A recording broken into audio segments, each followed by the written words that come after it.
Bienvenue dans Thérapeute Story, une série d'interviews témoignages pour vous présenter des thérapeutes de différents domaines et dans différents pays que j'ai eu la chance de rencontrer et avec qui j'ai eu l'honneur de faire des stages, des soins, des accompagnements ou des formations.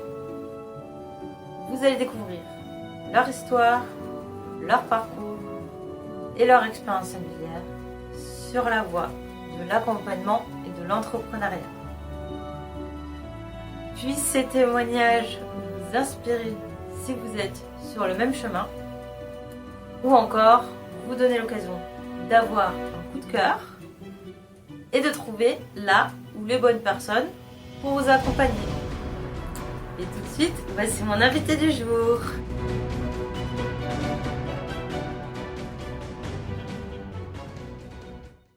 Salut tout le monde. Aujourd'hui, j'ai l'honneur de vous présenter Thomas Penin. Bonjour Anaïs. Thomas nous vient tout droit de Douarnenez, en Bretagne, pour ceux qui ne connaissent pas. Il est d'abord illustrateur. Il organise des balades comptées dans la forêt, notamment de Walgoat. Il fait des peintures corporelles, on va dire thérapeutiques, je vais appeler ça comme ça. Tu expliqueras comme toi tu le vois. Il fait aussi des coachings, des accompagnements en clairvoyance. Il fait aussi des lives Oracle de soi, un oracle qu'il a créé. C'est sur Facebook. Tout le monde peut venir poser sa petite question et avoir son petit tirage. Voilà, c'est des lives gratuits. Voilà, Thomas est Là-dessus, multipotentiel, tu peux voilà, me il fait plein de demander de choses. t'accompagner parce que je connais mieux le sujet. Et du coup, Voilà. voilà, bah, je vous laisse Thomas en dire un petit peu plus sur ce qu'il fait. Non, bah, donc effectivement, à l'origine, je suis plutôt dans le domaine du dessin, donc illustrateur. J'étais formé à l'école des Gobelins, notamment sur du dessin animé. Je fais aussi de la BD, du livre pour enfants, de l'affiche, métier de l'image et du dessin au sens large. Et ça fait quelques années, donc, effectivement, que je me suis réorienté aussi en complétant avec d'autres activités, des activités plaisir qui avaient du sens pour moi, puisque je suis plutôt à aimer explorer, aimer me mettre à jour, des pratiques que je fais juste pour le plaisir, et puis d'autres, du coup, j'ai envie aussi de les proposer professionnellement parlant, et notamment, effectivement, tout ce qui va être accompagnement, puisque dans mon métier de dessinateur, où je faisais aussi du graphisme, enfin, je fais encore parfois du graphisme, j'étais accompagnant de l'autre pour mettre au monde, par exemple, son site internet, sa carte de visite, ses plaquettes. Donc, travailler sur son image, sur le message qu'il était important pour lui de transmettre aujourd'hui. Donc, j'accompagnais déjà le client à sortir ce qui était important, à poser des mots, à poser des besoins, à identifier son image, qu'est-ce qu'il voulait communiquer aux autres. Et donc, naturellement, il y avait le truc d'accompagner, d'autant plus que j'ai toujours été intéressé par aussi la psychologie et les mécanismes de l'humain. Donc voilà, à lire aussi des bouquins de psychologie ou sur les neurosciences, etc. Ça m'a toujours intéressé. Et de fil en aiguille, ben voilà, ça m'a fait tout un catalogue de références intérieures, on va dire. Et après, je me suis formé sur certaines choses, comme la communication non violente, ou pour développer ma clairvoyance, ou voilà, donc mélanger différents outils, puisque je suis plutôt avoir une pensée en arborescence, donc ça me convient bien, et je peux utiliser du coup méditation guidée, hypnose, de raconter des histoires, de réorienter la personne pour aller voir un petit peu ses croyances limitantes, ses blocages, ses dénis, à mettre des mots sur les besoins, sur les émotions, etc. Donc ça peut passer par vraiment une multitude de choses, mais au service de comment je décide aujourd'hui, en fonction de la demande de cette personne, d'aller accompagner.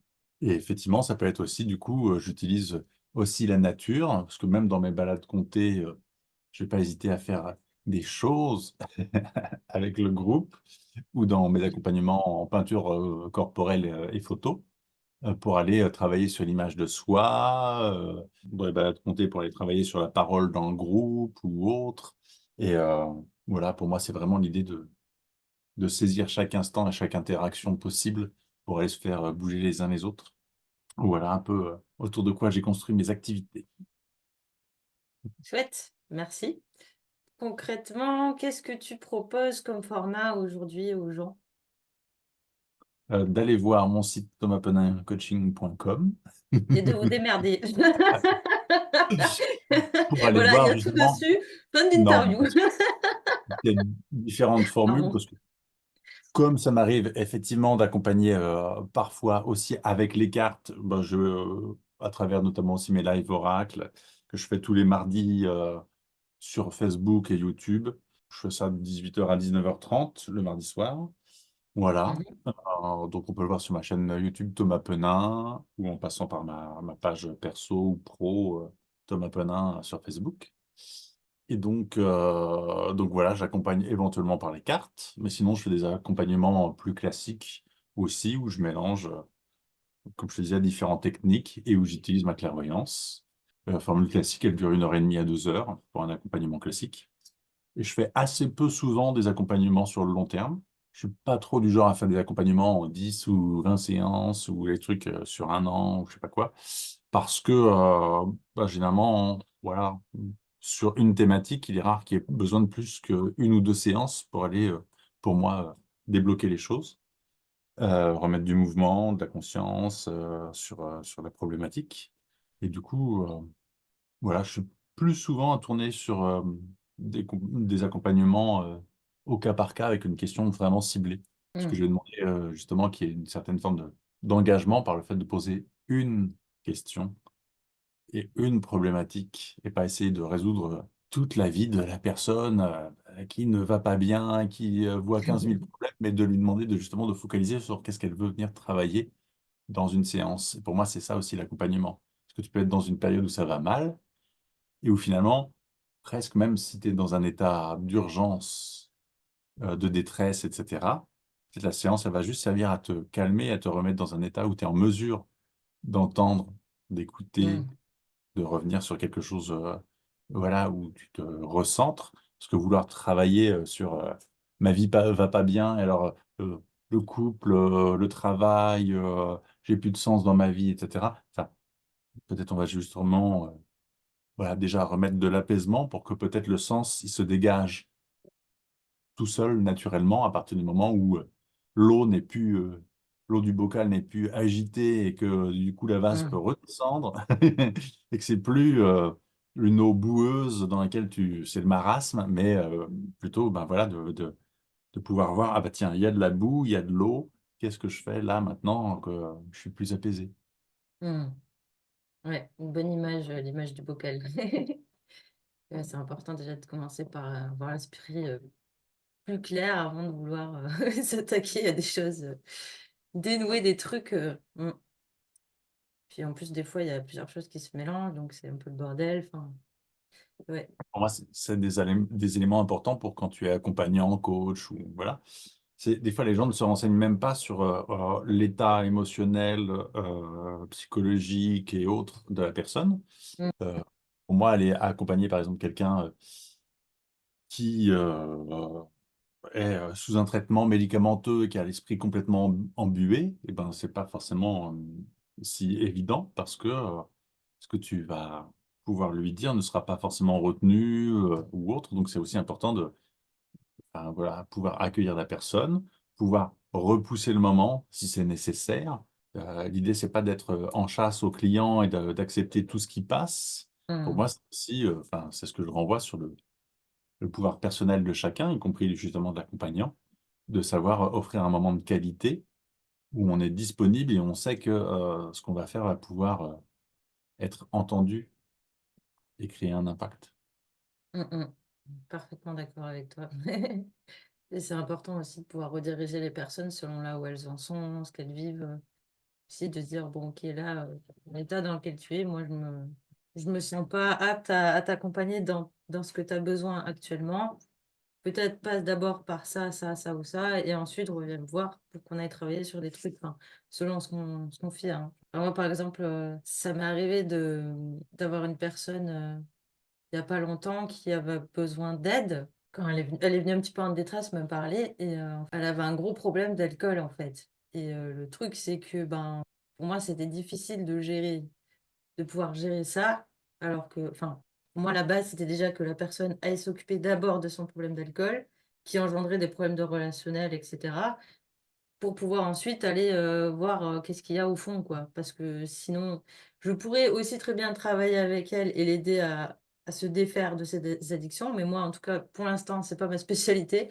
Et en plus, selon le degré d'alcoolisme, par exemple, de la personne, ça peut être vraiment compliqué de lui parler, qu'elle comprenne ce que tu dis, comme tu disais tout à l'heure, qu'elle retienne, ou que ce qu'elle dise enfin, soit cohérent. Enfin, selon où on est la personne, c'est même presque impossible de pouvoir l'accompagner, en fait. Enfin, en tout cas, moi, j'ai dit désolé, mais là, je vais pas pouvoir t'aider. Je lui ai parlé un petit peu sur Messenger, du coup, ça l'a un petit peu apaisé, tu vois, sur le moment.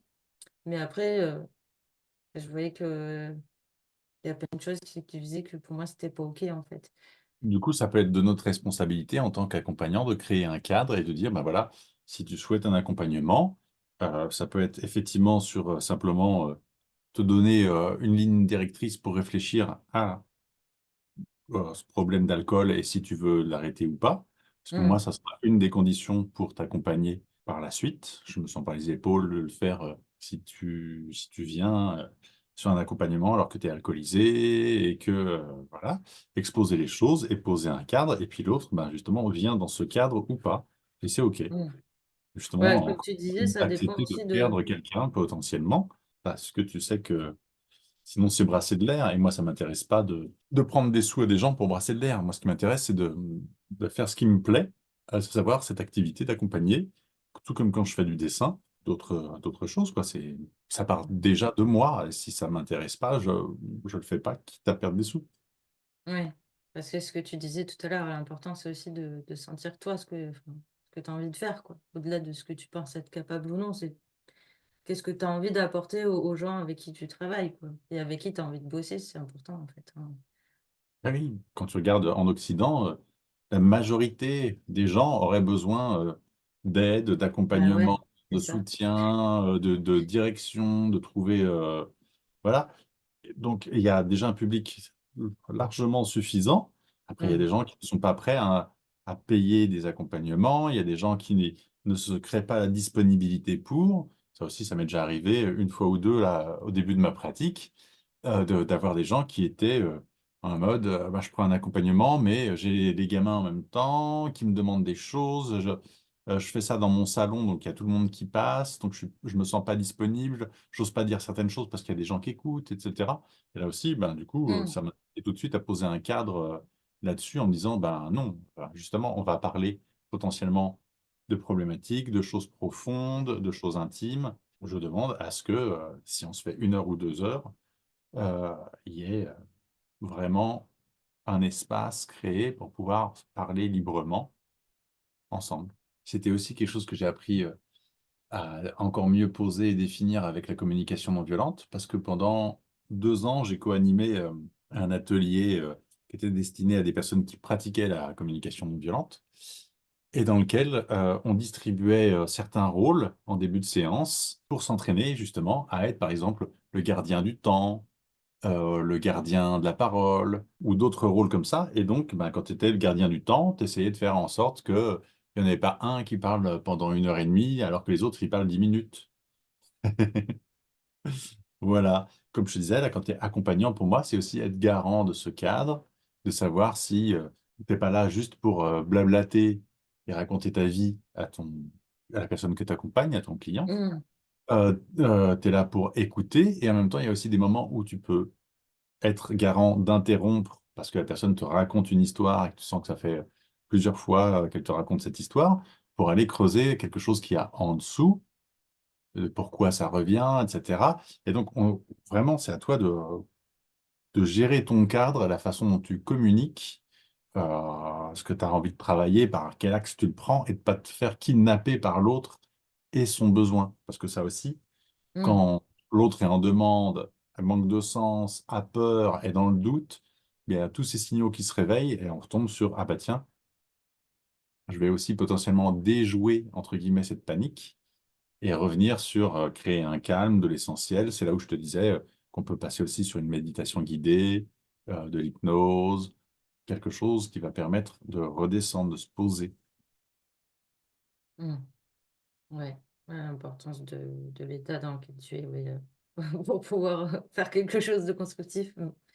Mais oui, il y a des gens avec qui ça peut être possible de faire ce boulot-là, et il y en a d'autres où c'est pas que c'est pas possible, mais selon les enfants, comme je disais tout à l'heure, bah ouais, c'est plus compliqué, quoi. Il y en a aussi qui se positionnent en mode, en mode victime et qui restent dedans. Alors moi, par exemple, dans le coaching, on apprend à repositionner la personne par rapport à ça. On continue pas en coaching tant que la personne, elle reste en mode victime, en fait.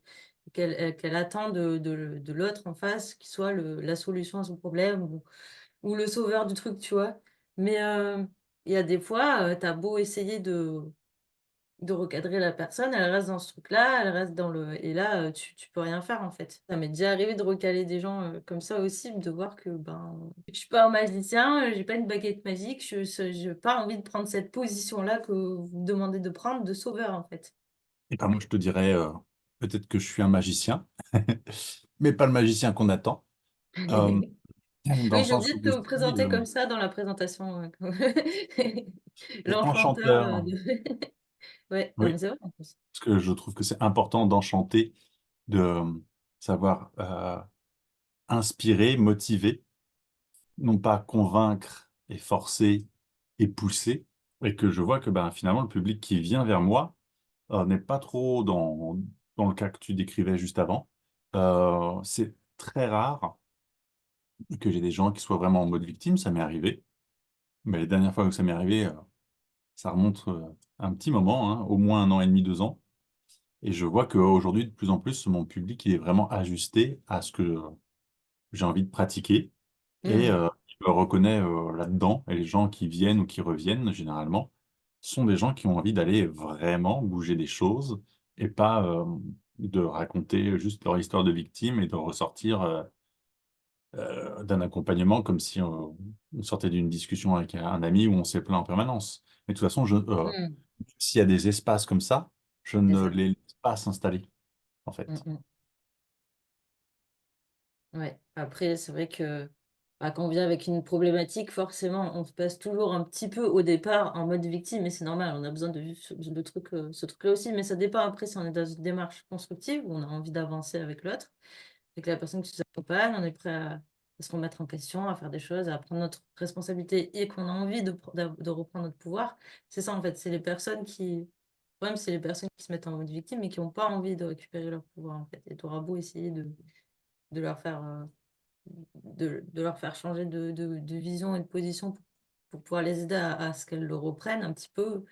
Là, si la personne elle a vraiment pas envie, tu vas beau faire tout ce que tu veux.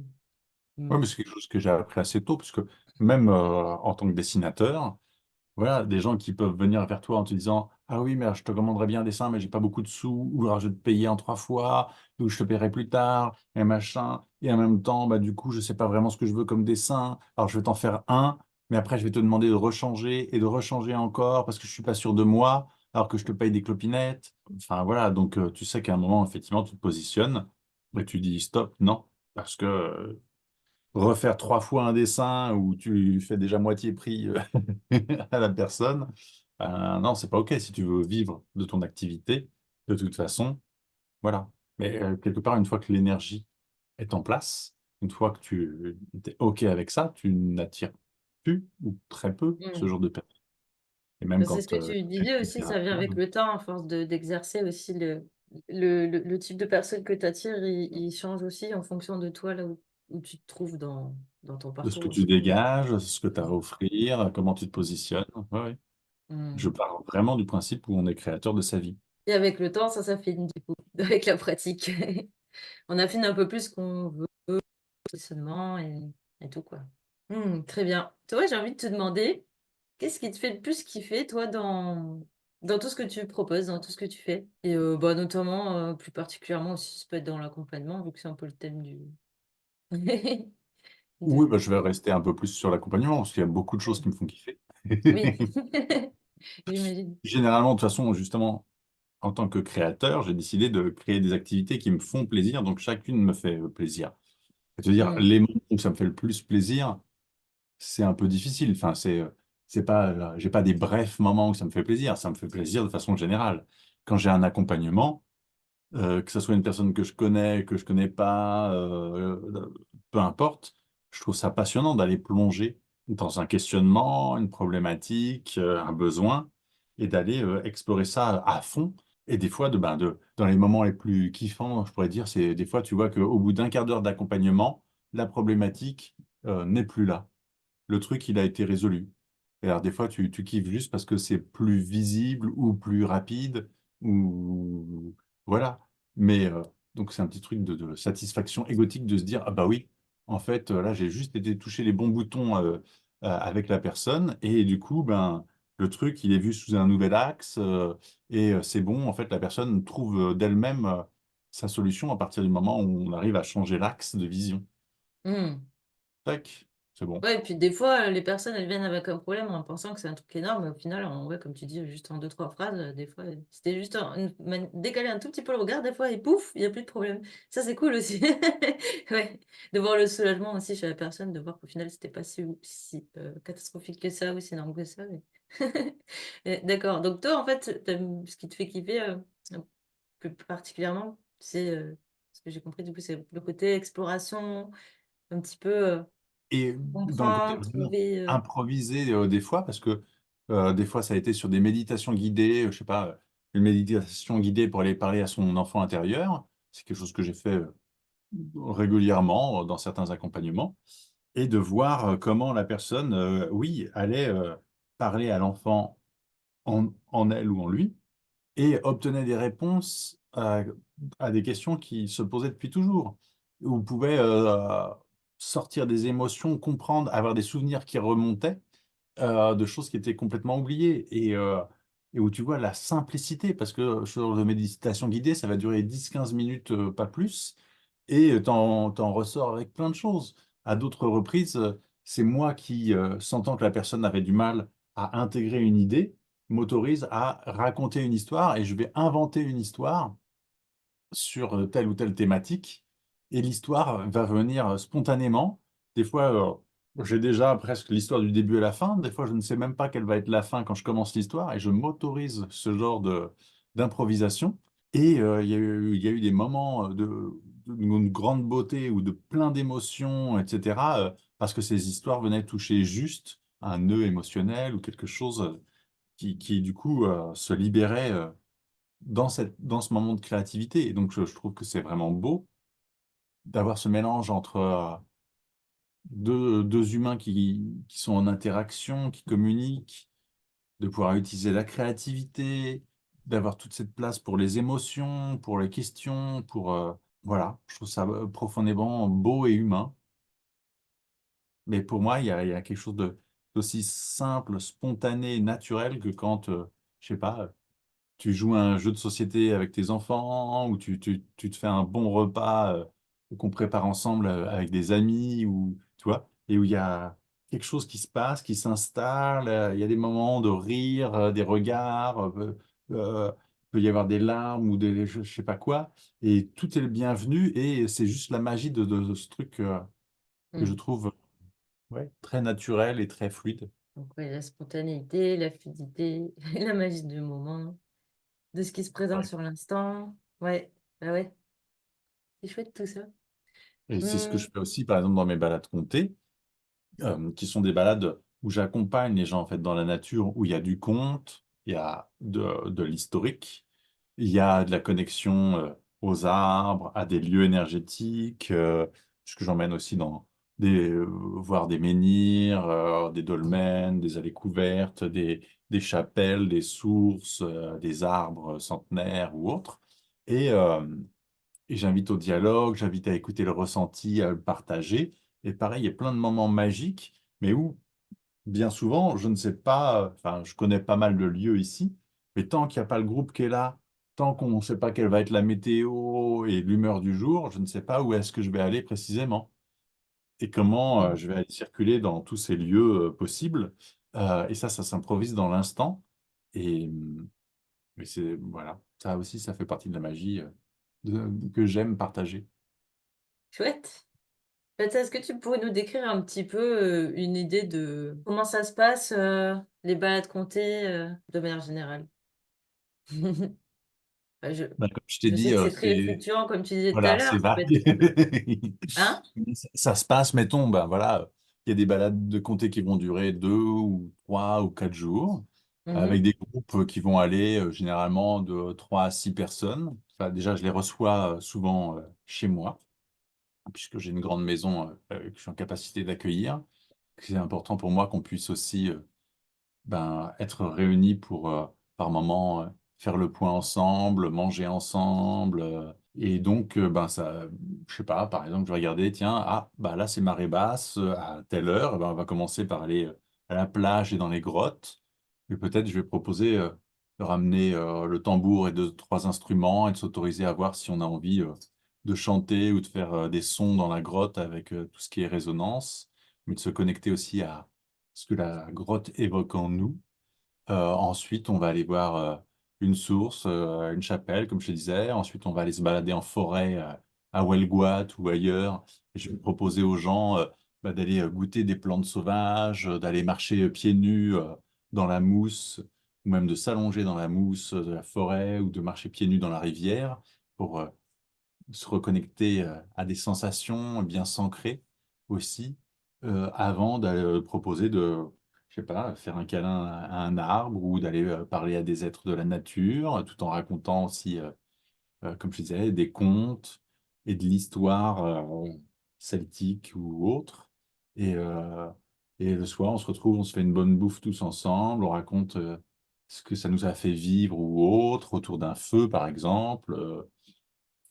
Tout en se faisant des grillades sur le feu et peut-être à nouveau un peu de chant ou 2, 3 éléments de peinture corporelle sur le visage, par exemple, pour aller connecter justement avec quelque chose qui nous a marqué dans la journée.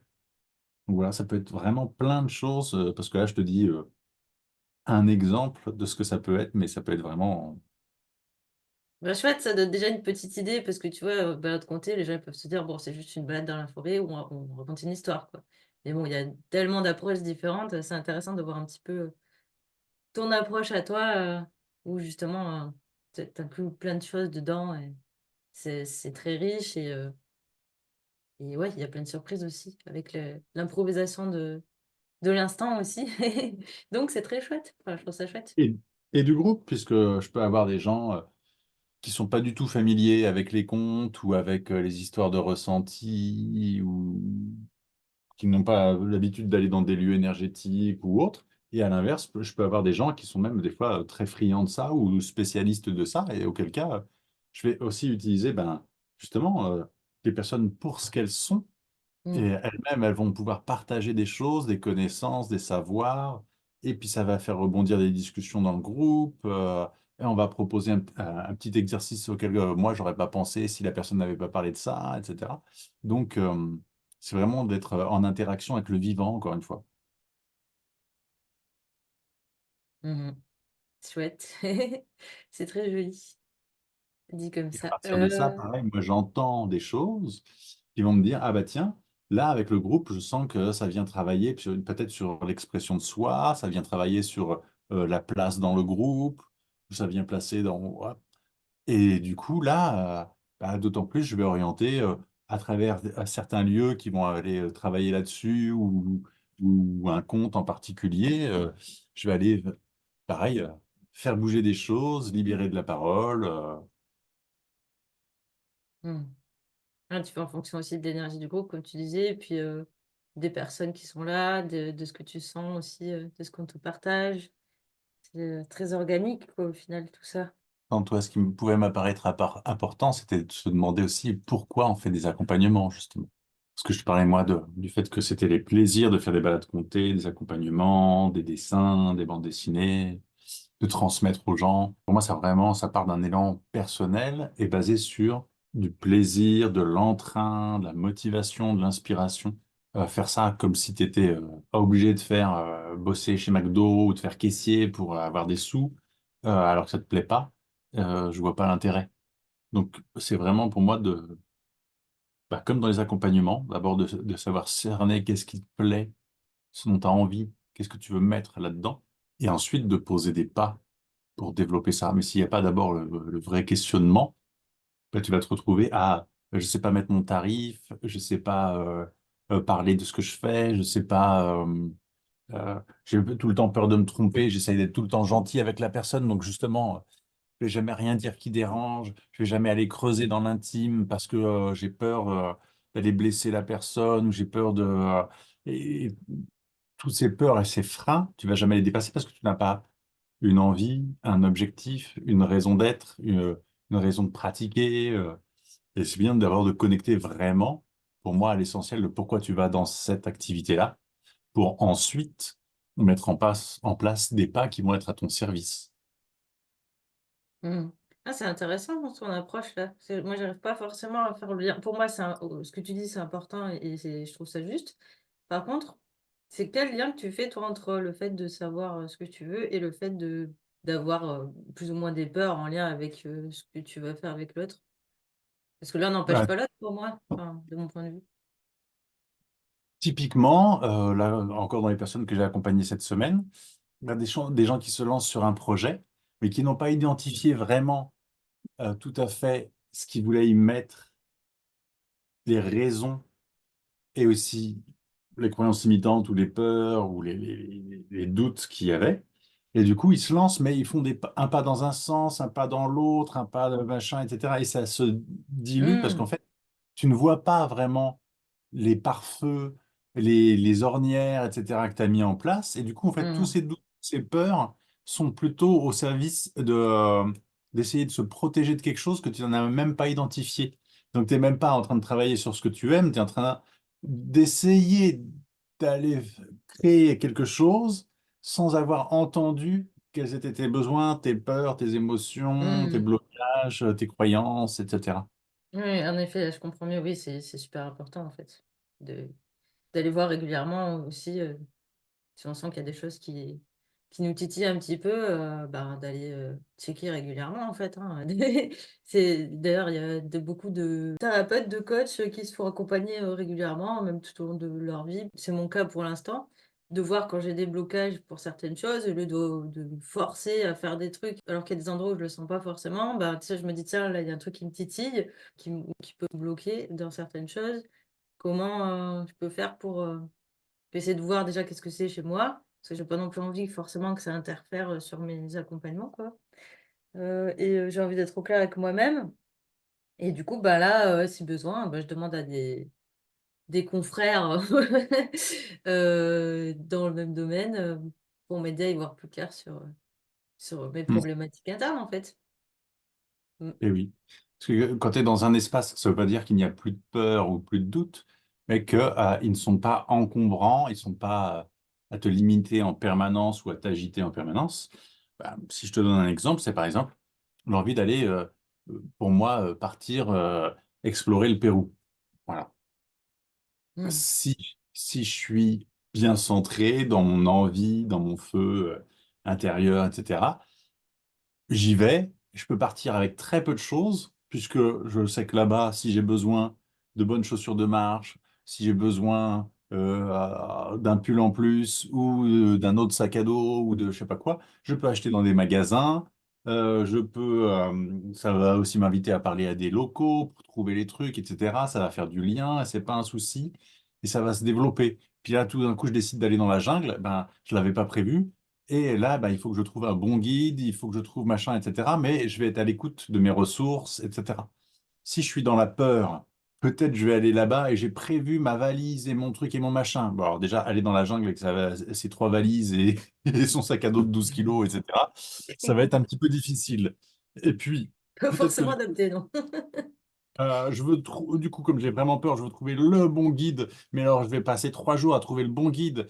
En attendant, je vais rester dans ma chambre d'hôtel à regarder Facebook ou à regarder la télé ou je sais pas quoi et à bouffer de la bouffe pour occidentale au lieu d'oser. Ah bah non, mais parce que si je veux pas me choper la tourista et je veux pas machin et je veux pas bidule, donc en fait, je vais pas visiter le Pérou. Je vais juste rester dans l'hôtel ou dans la zone des touristes pour être sûr de manger les trucs qu'il faut et de pas me mettre trop en danger, et de pas risquer parce que j'ai entendu dire que et en fait ouais, ce travail sur nous d'aller appréhender les peurs, les besoins, c'est quoi tes besoins de sécurité, tes besoins de repères, etc. Est-ce que je me sens prêt de faire une mise au clair avant de se lancer dans une aventure? Hmm. Ouais, bah, c'est Je connais exactement ce bien que je suis en train de traverser moi en ce moment. Je sens qu'il y a des... J'ai décidé de lancer mes accompagnements et j'ai repris mon coaching business avec mon coach et que j'avais mis en poste. Et là, dès que j'ai, c'est vraiment mon système, il a réagi direct. Dès que j'ai pris rendez-vous avec, boum, je commençais à me fermer, des peurs, tension dans tout le corps, machin. Je dis, allez, c'est parti, le jeu commence. Alors, qu'est-ce qu'il y a? Et voilà, il y a des choses que j'ai besoin d'aller voir en moi, que ça fait bouger chez moi, des trucs qui remontent à loin, des fois. Et ça demande à être, à prendre soin, à être entendu. Et donc, je prends le temps qu'il faut. Je ne vais pas forcer le truc, à dire, allez, je m'en fous, il faut y aller, je me lance. Alors oui, l'action, c'est bien. Pas passer son temps que à réfléchir, c'est bien, mais il faut arriver à trouver un juste milieu. Là, en tout cas, moi, mon corps, là, il me parlait clairement. C'était non, non, non, quoi. Donc, je me suis dit, OK, bon, allez, on va voir. Pourquoi non, non, non, qu'est-ce que tu as? C'est quoi la contradiction qu'il y a à l'intérieur de moi, etc. Donc, voilà, c'est tout un chemin, en fait, hein. Et je me lancerai quand je sentirai que c'est OK, en fait. Voilà. Qui est presque plus important que le côté technique, parce que le côté technique, de toute Mm. façon, c'est dans l'expérience, tu vas te dire, ah bah non, là, il faut que je change mon éclairage, ah bah là, il faut que j'ai un meilleur micro, etc. On aura toujours pu te le dire avant, mais à la limite, on n'aura pas vu l'intérêt tant que tu n'as pas expérimenté, etc. Alors que, bah oui, si tu es pleine de peur et que jamais tu te lances sur tes interviews, du coup, voilà, tu es tellement tendu que tu oublies tes questions, machin, tu t'es pas préparé avant ou j'en sais rien. Bah voilà, c'est d'abord identifier justement, est-ce que j'ai besoin de me préparer avant? Est-ce que je préfère improviser? Mais encore une fois, la capacité à improviser, c'est quelque chose que tu développes avec le temps, à force d'avoir posé des pas dans quelque part une forme de sécurité intérieure et de confiance à pouvoir avancer avec les peurs, avec le doute, avec les questionnements. Mm. Ah, puis ça dépend C'est de pas, ton tu arrives à un niveau moment où aussi, tu quoi. deviens parfait et où tu as confiance en toi parce que tu sais que jamais tu vas te planter, que jamais tu feras d'erreur, tu auras toujours raison. Pas ça du tout. Il n'y a jamais Mm. de moment comme ça. En fait, pour moi, c'est prendre confiance en le processus et en le fait qu'on a les capacités de rebondir et de traverser des trucs. En fait, c'est pas à un moment donné se dire je vais être parfait, comme tu dis, si j'aurais plus de peur et machin. Non, non, au contraire, c'est comment on accueille tout ça, comment on traverse tout ça, comment on prend petit à petit confiance en le fait que ça marche, quoi, que ça va aller, que le processus va se faire, qu'on va avoir les ressources. Mm. Donc, c'est vraiment une danse entre aller voir en soi et faire des pas et de la mise en action. Pas rester dans le Mm. doute. On va prendre soin de son doute et du coup, on pose des pas. Ouais.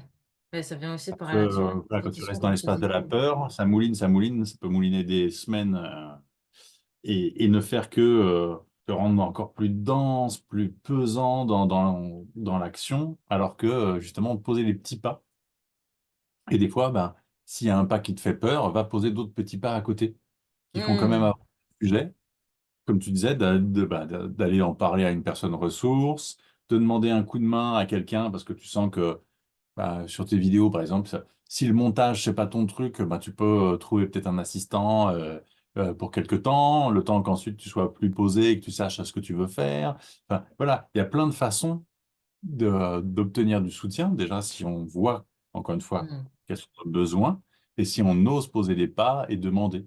Que ça Exact. Ouais. aussi, Et oser, c'est tout encore faire tout assez. seul, des fois, c'est pesant.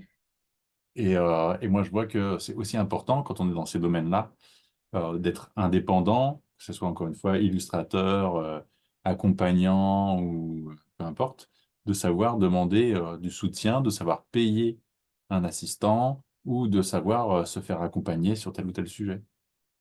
Encore une fois, on n'est Mhm. pas arrivé quelque part, on a juste des fois quelques pas d'avance sur les personnes qu'on accompagne.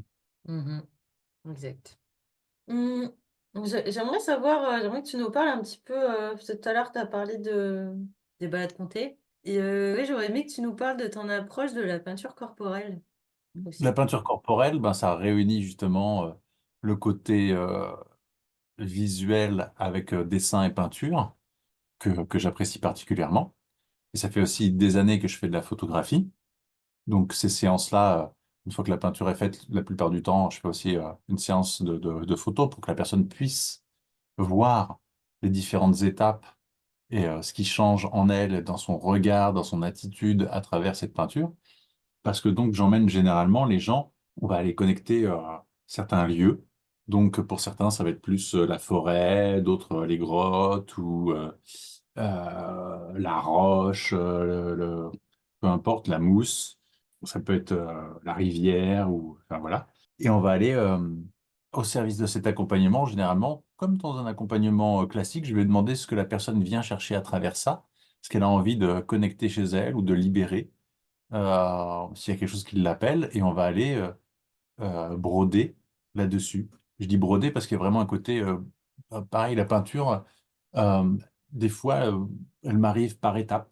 Je vais visualiser des couleurs par rapport à la personne, des formes, et poser ça. Et puis, je sens que là, ça libère quelque chose et que du coup, ah bah tiens, là, on peut aller plus loin et la peinture, elle va se transformer ou il y a des éléments qui vont s'ajouter, etc. Et c'est comme un parcours, comme un accompagnement. Voilà. Il y a une porte qui s'ouvre, une deuxième, quelque chose qui se débloque. Ah, une prise de conscience, un machin. Ah, le corps qui se détend. Ah, et puis là, l'envie de jouer qui apparaît. Alors, tiens, bah, je vais te proposer qu'on fasse une pause sur la peinture et que tu ailles grimper. Dans l'arbre qui t'appelle ou même que tu ailles te baigner dans l'eau et c'est pas grave, la peinture elle va disparaître et on va refaire quelque chose après. Et puis en Mm. même temps, bah, est-ce que tu veux être pris en photo dans ces moments-là ou pas, etc. Et il y a vraiment ce truc pour moi, essentiel de remettre aussi vraiment de la légèreté et du jeu et du possible dans ces instants et où il y a des gens qui avaient vraiment des grosses problématiques avec le corps suite à des opérations, des prises de poids, d'avoir vécu aussi de l'abus. J'ai eu des femmes et des hommes qui avaient vécu de l'abus et qui voulaient quand même redécouvrir leur corps autrement, s'autoriser donc à remettre du jeu, de la liberté, de la légèreté là-dessus, et en passant éventuellement par l'accompagnement d'un homme, alors que des fois c'était un homme qui les avait abusés. Et Mm. du coup, de remettre aussi un espace de jeu et de confiance avec un homme accompagnant là-dedans. Yes, bah, du coup, de ce que j'entends, c'est aussi très vivant en fait. Enfin, de ce que j'ai pu voir aussi, hein. Et c'est très précieux aussi. Enfin, tu vois, j'ai bien conscience dans ce genre Mm. d'espace. C'est pareil, non seulement la personne se prête au jeu de pouvoir bouger mentalement, mais elle est aussi d'une certaine façon à se livrer dans son corps avec confiance, puisque Mm. C'est du genre de bah, l'intime, ouais. c'est Mm. quand même intime d'être peint sur son corps. Alors après, tout le monde ne choisit pas d'être peint entièrement nu. Certaines personnes, oui, d'autres partiellement habillées. Mais C'est se voilà, mettre c'est dans quand même... une position quand même de vulnérabilité un petit peu quelque part. Du coup, ouais, Oui, c'est assez profond en lien avec, du coup, comme tu dis, certaines femmes qui ont vécu des traumas. C'est tout un processus qui est fort en fait. et d'être pas dans un espace justement de guerre, d'être dans un espace où tu choisis la prise de pouvoir de l'autre, puisque d'une Mm. certaine façon, ça peut être de rejouer un jeu de prise de pouvoir dans le sens où ben, la personne va du coup s'allonger ou être debout, peut-être des fois fermer les yeux et accepter de recevoir quelque chose. Elle ne sait pas ce que ça va être sur son corps. Donc il y a effectivement cette position de vulnérabilité.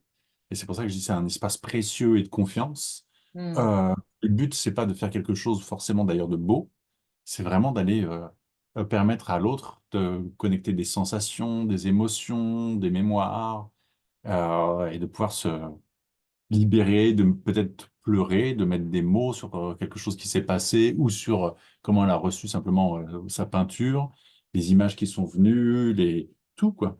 Et donc, ouais, ouais, très riche. Mm. Et Et là aussi oui. des, des, Mm. des, des instants. vraiment superbe, où pareil, je me suis régalé d'avoir par moments comme c'est dans la nature, des animaux qui sont venus voir ou nous accompagner, genre une biche ou des corbeaux, ou Ah, trop voilà, chouette. qui sont venus quelque part participer aux éléments. Mm. C'est le vivant, voilà. Et Travailler voilà, avec et le quand on va. vivant, et l'intervention du Ouais, ouais, vivant. ouais. Et il y a aussi le cheminement potentiellement, parce que quand on va à une rivière ou dans la forêt, bon, on va choisir un lieu, parce que je connais des lieux où il n'y a jamais personne.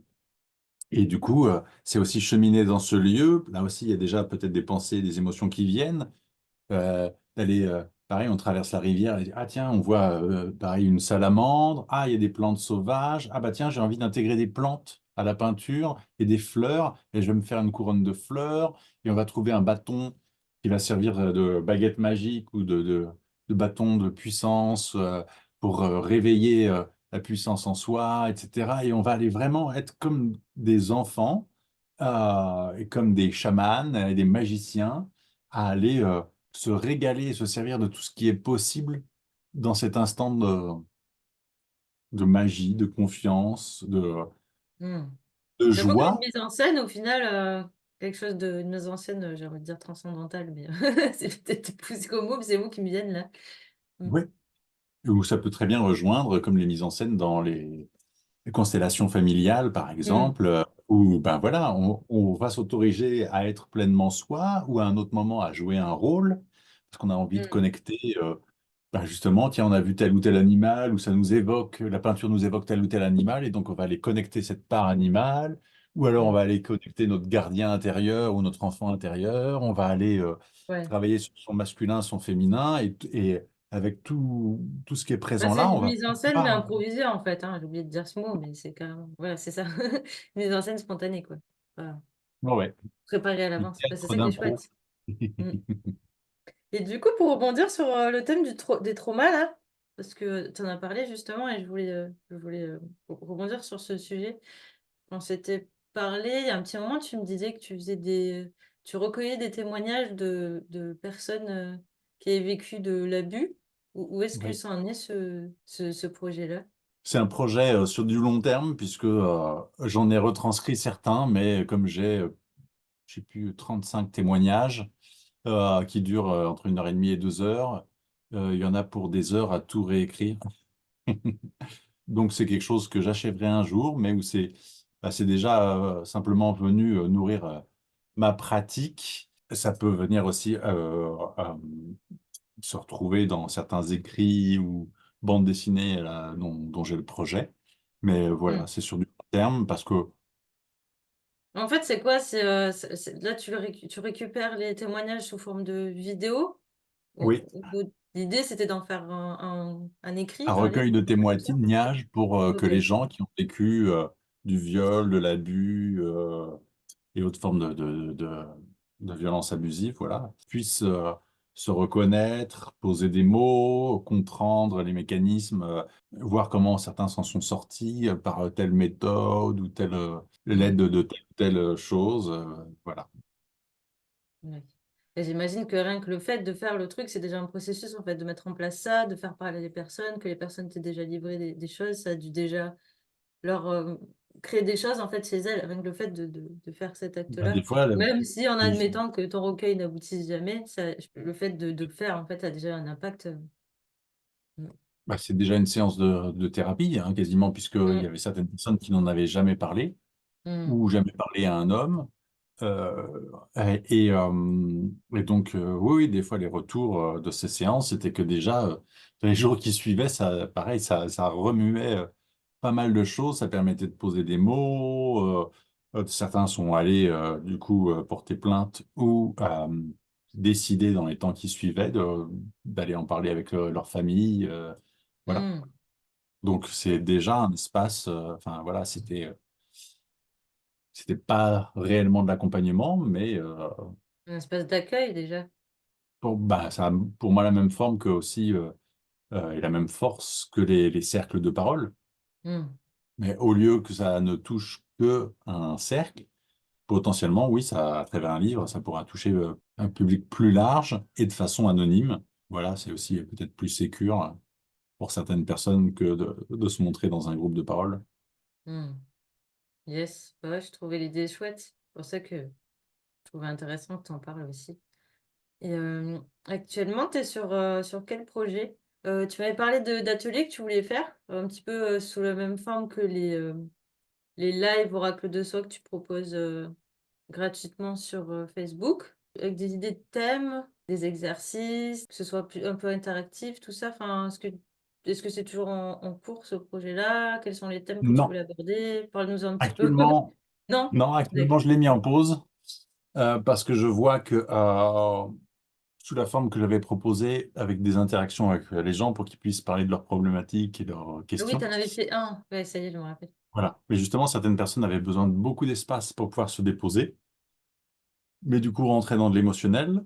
Sauf que du coup, ben, si on commence à prendre soin de la personne et que ça devient le centre du moment de partage qui durait 2 heures, et que la personne a besoin de 3 quarts d'heure pour pouvoir se déposer, ben, C'est je trop. voyais que c'était pas ajusté.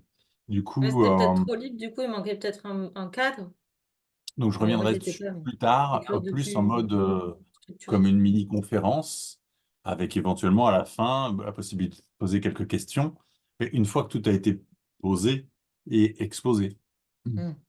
Voilà, parce que sinon, ben, le sentiment que j'avais eu, c'est que ça, de ne pas aller au bout du sujet et presque que ça interrompait le truc parce que la personne était justement dans un bon moment où elle avait besoin de se livrer et d'expliquer son cas, etc., ce qui n'était pas nécessairement le Ouais, sujet de ces ateliers. ouais, On c'était n'était peut-être pas dans un trop espace ouvert, de du coup, trop thérapie, eh spontané. bien, Hmm. voilà. Donc c'est là où je te disais, ben, c'est de l'expérience aussi que tu te réorientes. Et du coup, il me faudra quelques temps. Ben voilà, c'est plus ma priorité là en ce moment, mais je les relancerai quelque temps sous une forme différente. Ok, intéressant. Il me semble que un des sujets que tu voulais aborder là-dedans, c'était le sujet de l'abondance. Est-ce que tu peux nous parler de ton approche de l'abondance, ta vision de l'abondance aujourd'hui?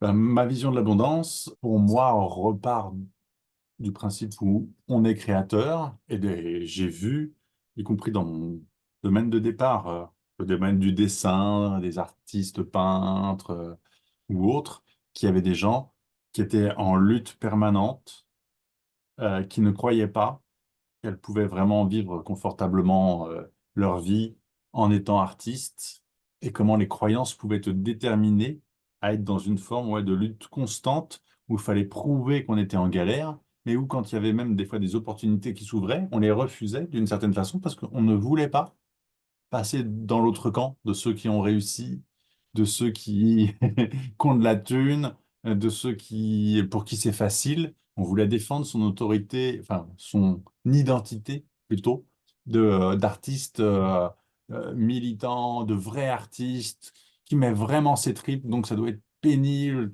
donc ça doit être la dèche, donc ça doit être la lutte. Voilà. Hmm. Donc, Et ce qui peut freiner, c'est en gros ce que tu dis, c'est les croyances, quoi. Les croyances qu'il y a à l'intérieur de nous qui nous empêchent d'aller voilà. vers là, vers l'abondance. Mais comme je suis joueur et observateur, eh ben, au fur et à mesure du temps, moi, ça a été de me dire, ah bah, tiens, justement, j'ai les mêmes croyances sur ça, bah, tiens, est-ce que c'est vrai? Est-ce que moi, je peux pas aller les bouger, etc. Et d'aller, encore une fois, non pas chercher qu'est-ce qui est vrai, mais au fond, de quoi j'aurais envie, de quoi j'aurais besoin. Est-ce que ça me satisfait d'être en lutte permanente ou est-ce que je me sens justement tout le temps en guerre avec tout le monde, que dans toutes les soirées, il va falloir que je lance la même discussion pour prouver aux autres que machin, etc. Ou est-ce que je vais chercher à m'invalider moi-même et à m'ouvrir d'autres portes avec d'autres croyances qui seront beaucoup plus nourrissantes, beaucoup plus joyeuses, qui m'apporteront du bien-être. Voilà. Donc redéfinir régulièrement aussi son identité. Hmm. Et je pense qu'il y a un travail aussi à faire sur ce qu'on veut réellement, en fait, parce que des fois, on croit qu'on veut un truc, et si on est bloqué vers le fait d'aller vers ça, c'est parce qu'au final, nos objectifs ou nos désirs, ils sont pas vraiment ajustés. Des fois, j'ai remarqué ça, des fois, on désire atteindre quelque chose, mais au final, c'est pas nous qui le désirons, c'est Enfin, on le désire, mais au travers de certains prismes qu'on a imprégnés, qu'on a appris ou qu'on croit qu'il serait bien de faire ou d'avoir ou d'être. Je peux l'illustrer avec un exemple. Tu vois, Mhm. ça peut être le cas de quelqu'un qui justement a du succès et ce qu'on pourrait appeler de l'abondance, c'est-à-dire une forme de reconnaissance et de pognon public, mais qui va être malheureuse parce qu'en fait, mettons que c'est un chanteur ou une chanteuse, pour obtenir ce succès, il a cherché à faire que de la soupe qui plaisait à tout le monde. Mhm. En fait, son besoin en dessous, c'est pas d'avoir du succès. Enfin, le succès, c'est une conséquence.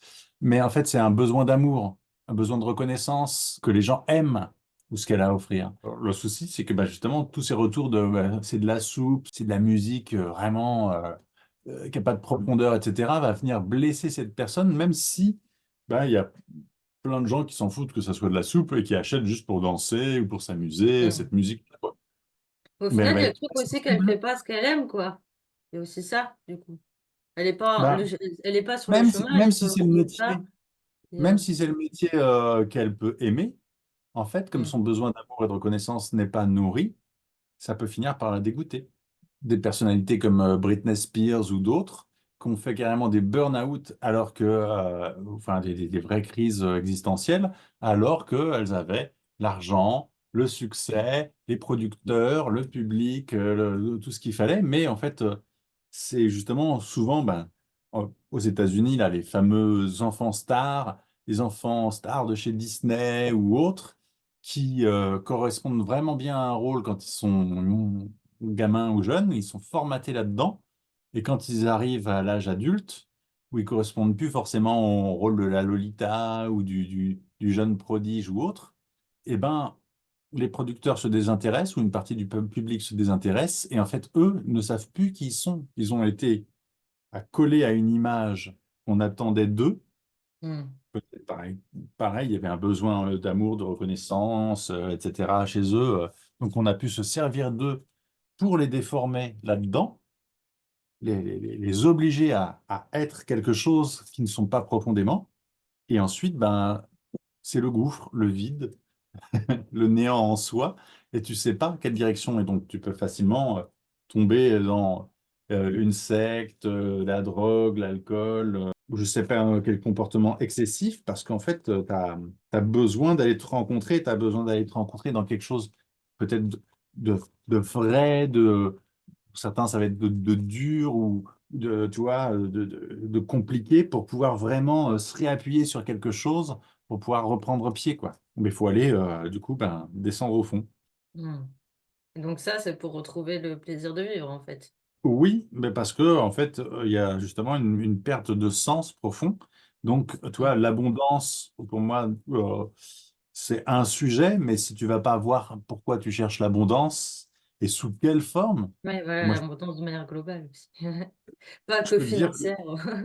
ah, voilà, mon abondance, comme je disais, moi, c'est déjà d'avoir les pratiques que j'aime, que j'ai mis en place sous une forme qui me correspond, où ça me laisse plein de temps libre pour aller continuer à me former, m'intéresser, me balader, passer du temps avec mes enfants, etc. Enfin, j'ai Mm. du temps libre, j'ai plein d'activités qui me passionnent et qui me nourrissent, j'ai de l'argent. Voilà. Est-ce que je cherche à être millionnaire ou à faire des offres d'accompagnement à 5 000 euros pour 2 séances? C'est pas ma vision de ce qui va me... Ça peut me procurer plus de facilité si je fais payer ma séance à 5 000 euros, c'est sûr. Mais ça va pas m'offrir forcément plus de plaisir ou plus de bonheur. Surtout que les gens qui seront prêts à payer 5 000 euros pour une séance, ça va être un public très particulier. Et moi, je n'ai pas forcément envie de limiter à un certain type de public, quoi. Moi, j'aime justement avoir l'occasion d'accompagner sur de la vie de couple, sur des artistes débutants ou professionnels, sur des ados qui se cherchent ou des personnes de 70 ans qui vivent un deuil d'un être cher ou T'aimes la mixité, la différence, rencontrer plein de personnes différentes, de sujets hmm, différents, tout ça. oui, Mm. et c'est vraiment chouette d'avoir tout ce truc, tout ce panel-là. Je trouve un peu comme un peintre avec toutes ses couleurs et, et les personnes, ce serait Ça serait des nouvelles couleurs qui arrivent ou des nouveaux instruments, je sais pas. Et tout le monde vient composer comme ça le tableau, c'est lui. Oui.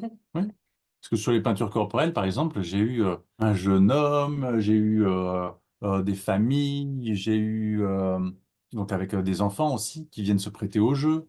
Et donc, je vais aussi les inviter à se peindre les uns les autres. Un couple de personnes âgées, ou enfin, justement, pareil, des publics très différents qui t'invitent justement à te renouveler, à voir les choses différemment et qui vont venir me toucher d'autres espaces. Parce que pour moi, c'est ça aussi, le fait d'être accompagnant, pour moi, c'est pas enfin, je te parlais de l'importance de savoir poser un cadre, etc. Mais c'est aussi me laisser toucher par la Mm. beauté de l'être humain en face de moi et par ce qui se passe dans l'instant. C'est pas d'être dans une posture à distance non plus.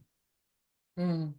Est-ce que tu voudrais nous parler de ton parcours un petit peu, ton histoire avant de te lancer dans les accompagnements et dans tout ce que tu fais aujourd'hui? Ouais. Alors, j'ai parlé déjà un peu du parcours pro, mais je vais parler plus de ma personne et de mes blocages, justement. Et ben, je pourrais dire que j'étais un enfant et un jeune homme, un ado assez timide, qui avait du mal à s'exprimer en public. Voilà, enfin, des exercices comme d'être interviewé ou d'être filmé, etc. C'était pas forcément les espaces où j'étais très à l'aise.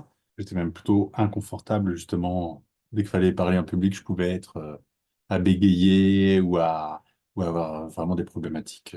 Voilà. Et je vois que, bah, comme souvent, c'est aussi d'avoir eu un parcours avec des difficultés, des peurs, des phobies. Je sais que quand j'étais ado, j'ai eu aussi un moment d'étoc.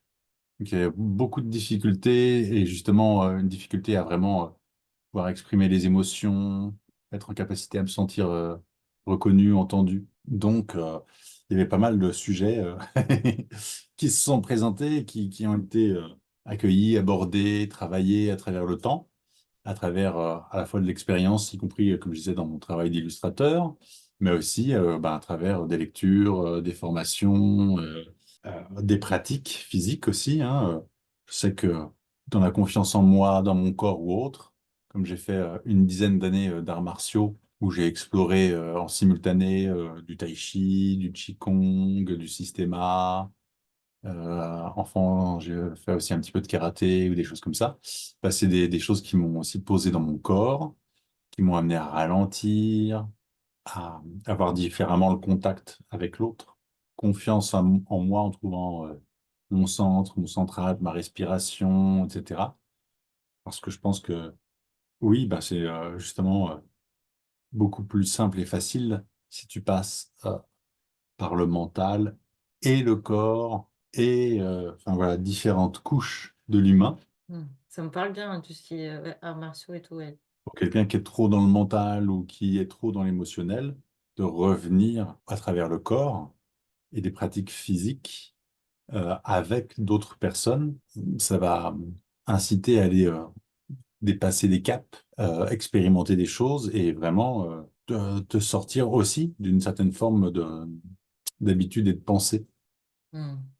Donc voilà, mais c'est un long apprentissage où il y avait vraiment beaucoup d'insécurité chez moi, où justement quand je me suis lancé même dans le dessin, j'étais pas soutenu par mes parents, donc il a fallu que je me paye mes études, mon loyer, etc.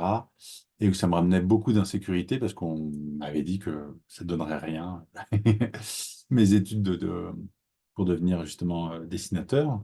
Et donc tout ça, ça a été justement bah, aller apprendre à invalider ses croyances tout en étant pris dedans. Et où à l'époque, je pensais pas du tout à faire des accompagnements, à aller voir un psy ou autre. C'était pas non plus dans la culture qui m'avait été transmise.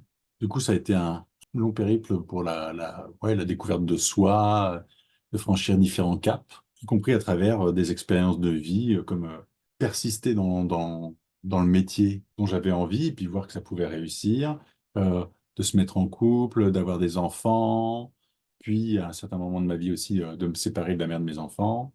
À chaque fois, ça a été des épreuves, des étapes, des sources d'apprentissage, de rencontres de moi, voilà, Mm.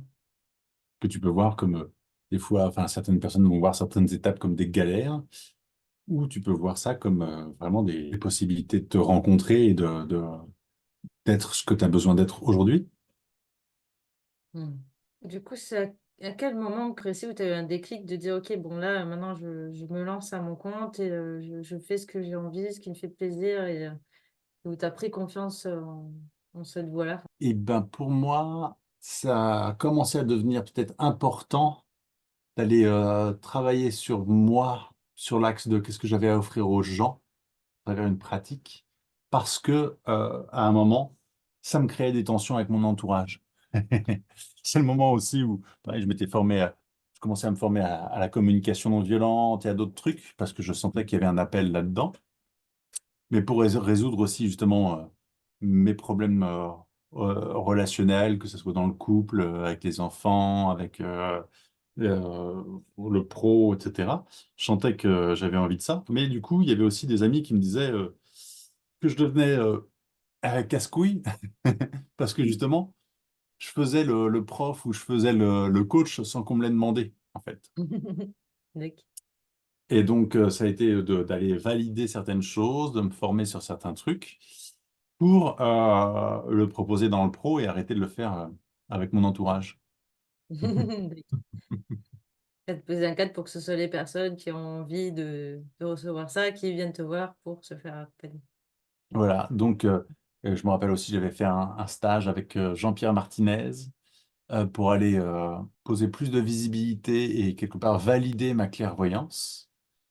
Donc c'était un stage sur la clairvoyance en nature avec Jean-Pierre Martinez Mhm. d'une semaine avec différents participants. Et c'est vrai qu'à la sortie de ce stage, c'était vraiment en mode, bah, c'est bon, là, je fais confiance à mon ressenti, à ma clairvoyance. D'une certaine façon, à un stade, hein, c'est jamais le truc ultime, mais je sentais que quelque chose s'était posé en moi là-dessus.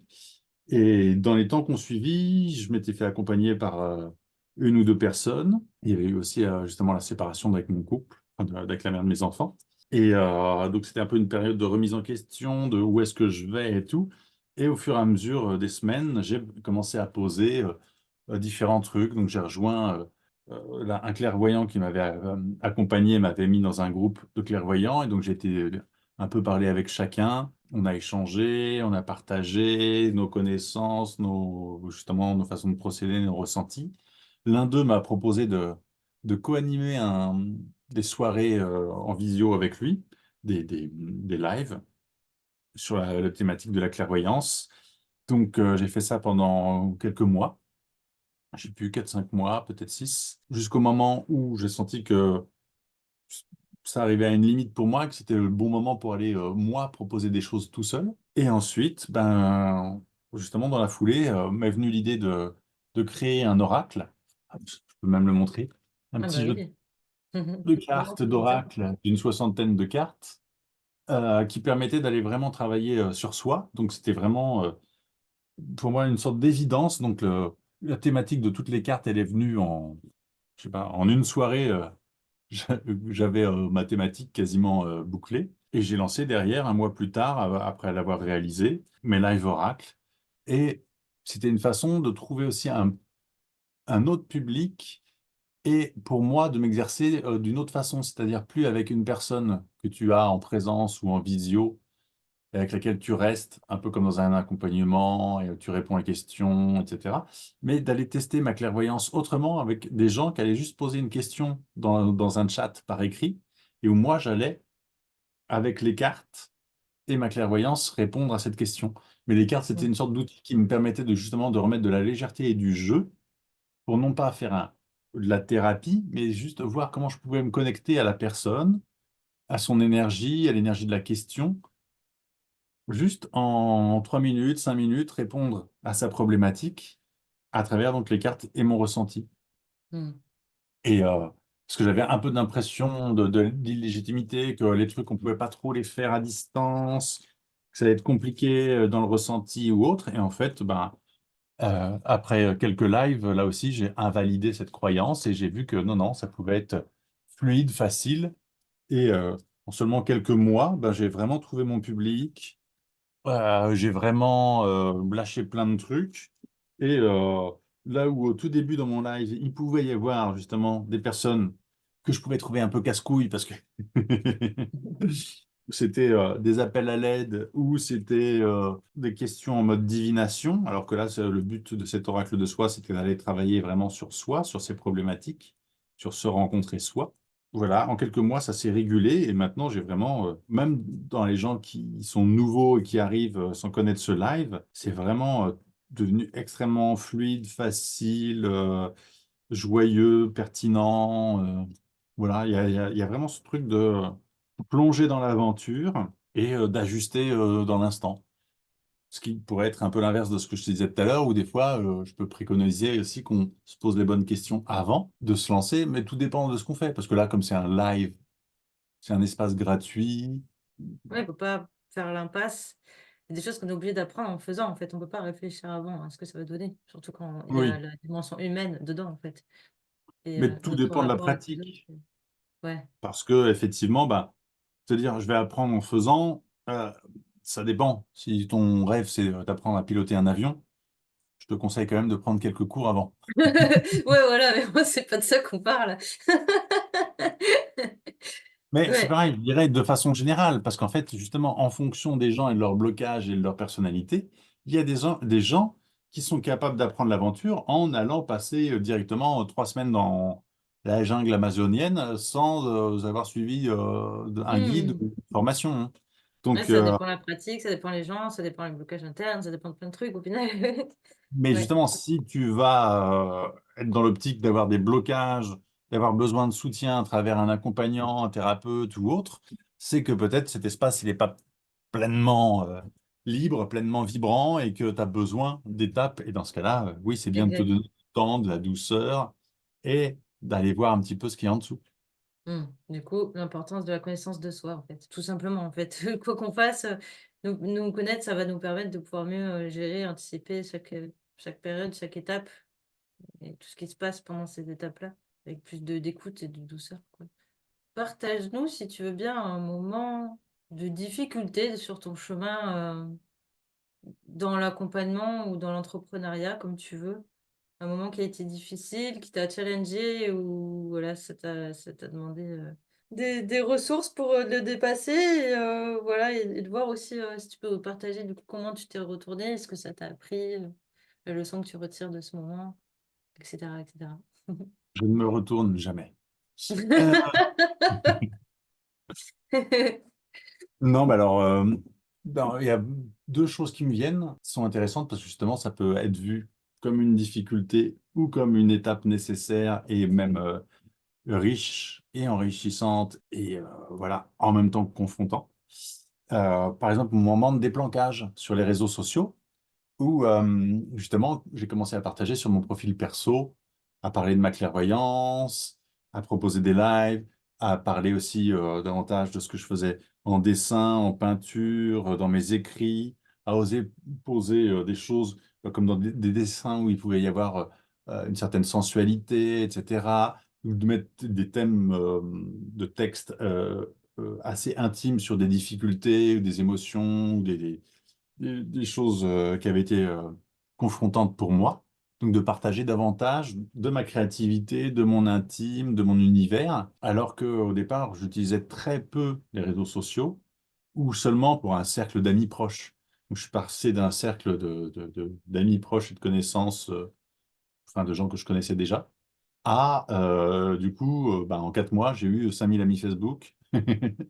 Et la difficulté ben, là-dedans, ça a été justement, ben, à la fois c'est plaisant, il y a une motivation, un entrain, hein, et en même temps, ça attire tout et n'importe quoi en termes de personnes, d'énergie, etc.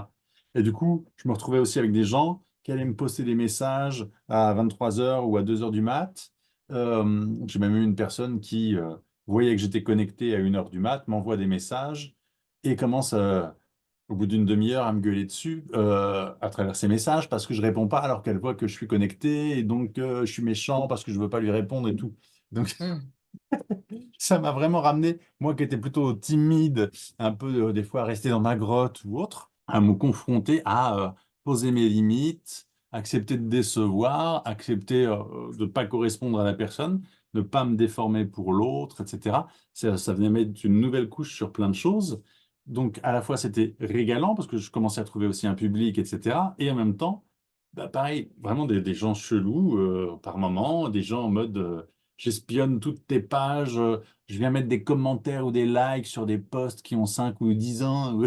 Enfin, j'exagère parce que je ne postais pas 10 ans plus tôt, mais et où tu sentais vraiment les gens en mode j'ai une personne comme ça, là, difficile à cerner. Elle vient t'espionner, elle vient liker donc des posts sur plusieurs années et ensuite elle va venir te poser des questions pareil en MP mais où tu sens qu'elle en fait si elle a regardé ta page elle a déjà les réponses donc voilà et donc pareil de choisir un positionnement, qu'est-ce que je fais par rapport à ça?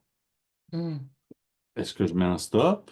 C'est quoi mon désir? Qu'est-ce que je veux aller connecter à travers les gens? Et est-ce que Mhm. j'accepte justement que en m'ouvrant à un public comme les stars, tu vois, qui vont être prises en photo par les paparazzi, etc., bah, je vais te dire, ça fait partie du jeu. Et après, ben, c'est toi qui contrôles ou pas. Mm. De te Mm. mettre en cohérence avec ce qui est là. Mm. Bah, c'est bien parce que du coup, c'est un super moyen d'apprentissage. En fait, là, tu arrives, tu débarques, paf, il y a tous ces gens qui débarquent et du coup, tu apprends sur le terrain à jauger, tiens, lui, comment je le sens, machin, et à te positionner au fur et à mesure et à attirer des personnes Et du différentes, à coup, faire le tri aussi, etc. comment Ouais, comment je vis, je reçois la situation.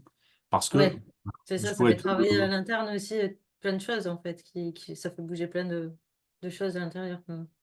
si je te donne un exemple équivalent, par exemple, c'est un réalisateur qui sort un film ou tu sors une bande dessinée, et ben, tu vas avoir peut-être des critiques négatives de la part de certaines personnes qui n'aiment pas ce style de film ou qui trouvent des défauts au film, etc.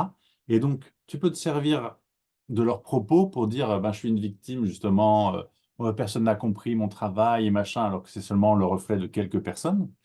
Tu peux t'en servir pour te dire, ah bah tiens, oui, c'est intéressant le point qu'il soulève. Effectivement, si je me sers de sa critique, je peux améliorer peut-être quelque chose au niveau de mon prochain film. Tu peux le vivre comme j'en ai absolument rien à faire. Moi, je fais pas pour les critiques, je fais parce que c'est pour moi. Tu peux le prendre de plein fouet parce que oui, tu veux faire plaisir à tout le monde. Et là, tu vois que bah, en recevant des critiques, ça vient te toucher profondément et te rendre compte que ben là, tu vas pouvoir te saisir de la situation pour aller travailler sur l'estime de toi et sur ta blessure de rejet ou de trahison ou de je sais pas quoi. Donc, cette situation négative peut être tout aussi positive simultanément. Ce qui n'empêche que des fois, tu vas vivre les trucs de plein fouet. Et là, je peux te faire le parallèle. Et donc, avec maintenant un autre exemple de situation confrontante, bah, c'est par exemple dans les espaces de relations amoureuses et de couple, où des fois, oui, j'ai vu que ben, du coup, ça venait activer telle ou telle blessure. Et jusqu'au moment de trop plein, où il y a un moment où tu te dis non, non, mais là, en fait, il faut vraiment que j'aille prendre soin de certaines blessures parce que je peux toujours dire c'est de la faute de l'autre qui a fait ci, qui a fait ça et refuser de voir ce qui se passe émotionnellement en moi, là où ça bloque et là où je ne fais que réagir en permanence à la situation, donc à paniquer. Donc, quand tu paniques, ben, si tu te vois à chaque fois devoir parler de la situation à tous tes amis, mais que ça ne règle rien à l'intérieur de toi, et alors du coup, tu vas aller voir une voyante ou te faire un tirage d'oracle, mais ça ne règle rien, et ensuite tu vas aller faire je sais pas quoi, et ça ne règle rien, c'est que peut-être C'est à l'intérieur que il ça va se passe. falloir identifier voilà ce qui est Mm. vraiment activé et pas essayer de donner des réponses à ce qui est activé, mais déjà d'aller écouter. Mm. Parce qu'on a tendance à vouloir avoir des réponses ou à vouloir faire quelque chose au lieu de juste rester en présence avec les émotions, les besoins, la blessure, poser des mots, aller voir quelqu'un qui peut t'aiguiller dessus. Donc là aussi, le boulot de l'accompagnant, que ce soit thérapeute, psy, coach ou autre, mais qui peut t'aider à travailler sur ton émotionnel. Sinon, ce Mm. problème, tu le vois continuellement revenir dans tes espaces de couple. Mm. Et tu peux te donner tout le temps raison dans l'espace du couple parce que de ton point de vue, tu as raison. Mm. Et c'est l'essentiel des problèmes relationnels et amoureux, hein. C'est le fait d'avoir raison quand il y a un conflit. Or, là, on s'en fout d'avoir raison. L'idée, c'est de pouvoir se retrouver soi pour pouvoir à nouveau trouver un terrain commun ou pas avec l'autre. Et de reprendre ce pouvoir personnel de ben, je reste pas juste anéanti dans ma blessure. Tu peux être, encore une fois, vraiment en souffrance et en incompréhension de la situation tant que ça n'a pas été entendu. Hmm. Et tu vois tout de Oui. suite la différence parce que quand ensuite c'est pris en compte, dans les jours, les semaines, ou au grand maximum les mois, mais bon, pour moi, ça a été plus des questions de jours ou de semaines qui suivaient un accompagnement qui avait été touché, la bonne chose, tu sens tout de suite que la situation change avec l'autre personne, que en toi, ça devient de plus en plus léger, et que tu te rends compte au bout d'un moment que le truc qui t'activait ne t'active plus, ou ça peut encore t'activer, mais simplement, tu ne le prends plus de la même façon. Donc, Hmm. voilà, c'est bon. Ben, ça m'active encore. Peut-être qu'il y aura à remettre une couche à un moment. Mais en même temps, je vois que quand ça m'active, ben, je ne vais pas pleurer ou me mettre en colère ou partir en fuyant ou insister et vouloir avoir raison. Ben non, j'ai plus besoin de ça. Hmm. Ouais. Et du coup, qu'est-ce que tu conseillerais, toi, aux personnes, si tu as des petits conseils comme ça à donner pour être plus attentif à l'écoute de ce qui se passe en soi, pour, comment dire, pour travailler ce muscle-là?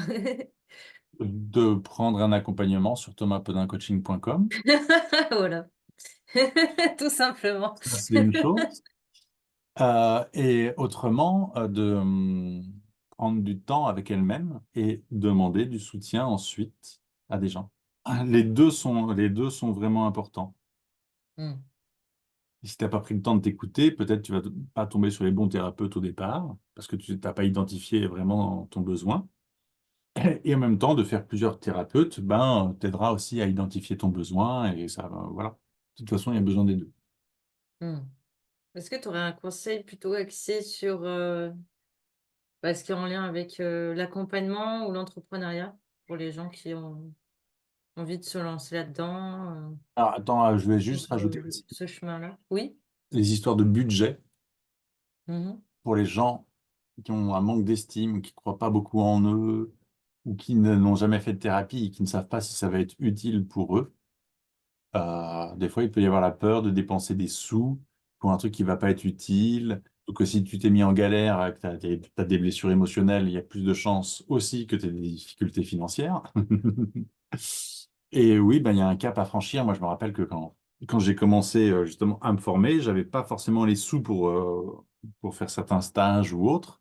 Mais en parlant, eh ben, là, je parlais du stage de clairvoyance que j'avais fait ou autre. En parlant, bah, des fois, la personne, justement, accepte de te faire une ristourne ou que tu payes en deux fois ou autre. Mais parce que j'étais vraiment dans une démarche où je savais que j'allais payer, parce que cette fois-ci, je voulais vraiment obtenir quelque chose. Hmm. Et c'est pareil, je préfère dépenser des sous aujourd'hui plutôt que de perdre 6 mois ou 3 ans de ma vie à rester dans une même problématique qui me galère tous les jours. Hmm. Ouais, voilà, à un moment donné, quand on sent qu'on essaie tout seul, mais qu'on bloque, qu'on n'y arrive pas, ça sert à rien d'insister trop longtemps et de se faire du mal, alors qu'on peut très bien se faire aider par quelqu'un d'autre. Et des fois, juste un changement de regard ou des choses qui ont juste besoin d'être entendues, ça peut aider à faire bouger, en fait. Des fois, il s'agit même de pas grand-chose, hein. Des fois, c'est des travaux plus profonds qu'il y a à faire, mais Bah, voilà. quand tu vis À un moment mal et que donné, quand on sent qu'on stagne et que c'est vraiment handicapant dans notre vie, il faut pas hésiter à demander de l'aide. C'est même, enfin, c'est super important de pouvoir le faire, en fait. Mm. quand tu es au bord de la dépression, du burn-out, de la crise existentielle ou autre, c'est pas en te prenant une semaine de vacances à Courchevel qui va te coûter 1 500 € ou en ayant une crise de shopping aiguë ou tu vois, en bouffant des trucs et des médocs et des glaces Ouais. et machin pour compenser, ça va te faire dépenser plein de sous, ça t'apportera un petit En plus, bien-être ouais. momentané. Et puis, dès que tu vas replonger dans la problématique et dans le réel, ben, ça va revenir. Ouais. Ça va revenir au galop, ouais. Tu vas esquiver le truc pendant tes vacances ou quoi, et puis dès que tu vas retourner dans ton quotidien, boum, allez, enfin, ouais, on peut pas fuir, en fait, les trucs ou les addictions, c'est pareil, en fait. On étouffe le problème sur le moment, mais on peut pas réellement les faire l'impasse d'aller prendre soin, quoi, en fait. Et si on n'y arrive pas seul et que dans l'espace de la relation de couple ou autre, on n'y arrive pas, on se sent bloqué, etc. Ne pas attendre qu'il y ait un changement magique, ne pas attendre que l'autre change, sinon c'est repousser toujours à plus tard la possibilité de soit acter quelque chose aujourd'hui, Hmm. dans le sens de prendre soin de soi, de s'écouter et de poser un vrai pas vers du changement. Hmm. Sur quel projet tu travailles actuellement? Donc, sur plein de choses. Je fais en ce moment des illustrations. Je fais quelques débuts de bande dessinée aussi, plusieurs débuts de bande dessinée pour aller démarcher des éditeurs et aussi des personnalités publiques qui travaillent sur les thématiques justement de la communication non violente, du développement personnel ou de la clairvoyance. Je pourrais dire quelque part des sommités, parce que ça me motive d'autant plus d'aller travailler aussi avec des gens qui ont également de l'avance sur moi ou d'autres axes de vision, d'autres histoires, et de venir en créer des récits de livres illustrés ou de bandes dessinées qui pourront toucher aussi bien les adultes, les ados que les enfants. Donc j'ai envie de me développer dans ce genre de propositions, parce que je sais que justement, faire un livre, une bande dessinée ou autre, c'est quelque chose aussi qui va toucher un large public et qui reste, alors Hmm. qu'un atelier ou un live, bah, c'est vite évacué dans le temps. Hmm. Ouais, c'est quelque chose de plus concret, tangible, quoi. Ancré dans la Voilà. matière. Et c'est des choses que j'ai pas encore suffisamment explorées, donc j'ai envie d'aller explorer là-dedans. Et c'est Hmm. pareil, j'ai conscience que à la fois ça m'appelle, à la fois ça va me demander de me dépasser dans certaines choses, dans la façon de raconter une histoire, de mettre en dessin, etc. Et dans la richesse de la collaboration, ça va m'apporter aussi plein de choses. Donc voilà. Chouette. Et j'y plonge donc avec mes doutes en même temps. Hmm. Mon envie et mes doutes. Et le truc qui va se faire. Ça se fait partie du chemin, mais c'est ça qui nous fait avancer aussi. Si tu avais un message à transmettre de manière générale, si tu avais un seul message, on va dire, même si on en a plein, mais là, aujourd'hui, à transmettre aux gens ou au monde, ce serait lequel? De réapprendre à faire les mêmes choses différemment pour y mettre justement de la joie, de la légèreté, du jeu et revenir sur quelque chose de fluide. Tout ce qu'on fait, que ça soit récurer les toilettes, préparer à manger, sa vie de couple, son travail, sur tous les sujets, il y a moyen de réapprendre, de se reformater, d'ajouter des nouvelles croyances beaucoup plus joyeuses, beaucoup plus positives. Et ben après, voilà, au fur et à mesure, les choses se font avec tellement plus de fluidité que tu n'as plus aucun besoin de revenir en arrière sur des vieilles habitudes, des vieilles croyances, des trucs qui t'angoissent, qui te stressent. Et c'est un tel bonheur et un tel soulagement que, ben voilà, c'est pour moi, ça me paraît être une évidence si chacun peut ouais, faire ce qu'il fait avec entrain et en étant présent et joyeux. Voilà. Et c'est vraiment pas impossible. Et ça demande juste, encore une fois, un peu d'imagination pour changer les choses. Donc ça peut être de passer par quelqu'un qui te donne des clés. Ça passe aussi par voilà, essayer différentes choses, remettre Mhm. du jeu, de la créativité, de l'intelligence au service de ce qu'on a envie de faire. Chouette, merci pour ce beau message. Du coup, si on a envie de retrouver tout ce que tu proposes, où est-ce que ça se passe? Comment on prend contact avec toi? Où est-ce qu'on trouve tout ce que tu proposes? On tape Thomas Penin sur Google. Comme tu es une Et si on star, rajoute tout se Si on sera rajoute affiché directement. illustrateur, ou si on rajoute coaching, ou si on rajoute clairvoyance, ou si on rajoute... de toute façon, on tombera sur mes sites, parce que j'ai plusieurs sites, vu que j'ai un site aussi de dessin, etc. Sinon, voilà, comme je disais, ma chaîne YouTube Thomas Penin, tout simplement. Et sur Facebook, où j'ai une page pro et une page perso, mais ma page perso est à la limite plus active d'ailleurs. Voilà, en tapant Thomas Penin, on voit ma bouille et c'est moi. D'accord. Je mettrai tous les liens en commentaire, enfin, en descriptif de la vidéo, pardon, pour D'autant les que gens qui regardent. je dois Comment? être dans, enfin, je suis dans tes contacts Facebook, donc il y a moyen de me retrouver aussi. Oui, Au pire, vous pouvez passer par moi et me demander si jamais. Mais bon, de toute manière, il y aura quand même tous les liens. Et donc, pour me voir en exercice, comme je disais, ben, le mardi soir de 18h à 19h30 sur Facebook ou YouTube, il y a mes lives Oracle. Voilà, magnifique. Pour voir l'homme en action directement. Ça y est, je crois que j'ai des C'est la fatigue. Ne m'en tenez pas rigueur, s'il vous plaît. Mais non, c'est très bien. Au contraire, c'est justement faire les choses avec légèreté. Voilà, C'est ça rejoint la conclusion de l'interview. Faire les trucs avec légèreté, se lâcher la grappe, respirer, voilà. avec le rire et le sourire, c'est encore mieux. Rigoler. Et ben, merci beaucoup, Thomas, pour tout ce que tu nous as partagé. C'était très, très riche, très, très intéressant. Voilà. J'aime bien Merci ton à regard toi pour sur. proposer cet espace d'interview aussi. Je sais que ça te tenait à cœur depuis quelque temps. Et bien, comme je disais, c'est chouette de voir que tu te, tu te proposes cet espace régulier qui, toi aussi, ben, t'enrichit à travers chaque rencontre. Hmm, exactement, très bien résumé. Et je fais ça avec beaucoup de plaisir. Donc c'est justement, voilà, ça rejoint ce que tu disais, c'est l'essence même du truc qui a lancé ça, c'est justement le jeu, le kiff, le plaisir en fait, et l'envie de partager.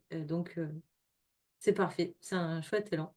Ce qui veut dire que même fatiguée comme aujourd'hui, ben, j'ai quand même envie de le faire, quoi qu'il arrive. Donc c'est un bon signe pour moi de la jauge intérieure, de me dire, ok, ça, je vais le faire parce que vraiment, ça me fait plaisir de le faire et je m'en fiche en fait du résultat. Et c'est ce qui amène aussi ce qui a amené la fluidité du truc au final. Ça se passe de manière extrêmement simple et fluide et tout le monde a répondu oui, tout le monde kiffe. Donc c'est cool quoi, en fait, quand c'est comme ça. C'est un bon Ouais. repère. Bah, tu vois, ça fait 110 live Oracle que j'ai réalisé. Et c'est très peu souvent, mais ça m'est arrivé quelquefois de sentir que j'étais pas en disposition ou dans l'état, ou j'étais en vacances et j'avais pas envie de le faire. Donc je me force absolument pas. Mais ce qui fait que du coup, quand je fais un live, 99% du temps, c'est vraiment quelque chose qui me nourrit, qui me passionne, qui me met en joie. C'est arrivé deux, trois fois que je sentais que l'énergie n'était pas tout à fait ajustée. Mais voilà, deux, trois fois sur 110 lives. Et ben ouais, en étant d'abord à l'écoute de soi, de son plaisir, Mm, il y a c'est peu chouette. moins de se rater dans ce qu'on aime faire, quoi. La base. Ouais, je te fais un bisou. Du coup, je te remercie pour tous ces partages et bisous tout le monde. Et à mardi prochain pour le prochain interview avec le prochain invité surprise. Surprise. Bisous, Salut. bisous.